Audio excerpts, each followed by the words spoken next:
ওলিদের মাজার থাকবে, তবে মাজারটাকে মাজার উঁচু করে এই মাজারের ভিতরে টাকা দেওয়া হবে, এটা বাংলার মুসলমান মানতে পারে না, বাংলার সুন্নি জনতা মানতে পারে না। কথা বলে ঠিক কিনা?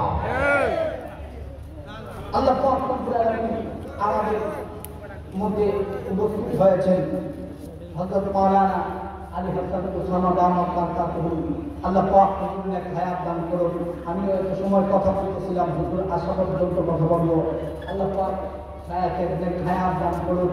আরো কোরআন সুন্নাহর তথ্যবহুল আল্লাহ পাক গুরুত্বপূর্ণ কথাগুলি তার জবান থেকে বাহির করে দিন, যেই কথাগুলোর কারণে দেশ ও জাতি জনগণ কোরআন সুন্নাহ অনুযায়ী করতে পারে, বিশ্বের আল্লাহ রাসূল সাল্লাল্লাহু আলাইহি ওয়াসাল্লামের উম্মতগুলো সঠিক পথে সামনের দিকে আগাইতে পারে, এমন তথ্যবহুল কথা আল্লাহ রাসূলের জবান থেকে বাহির করে দিই।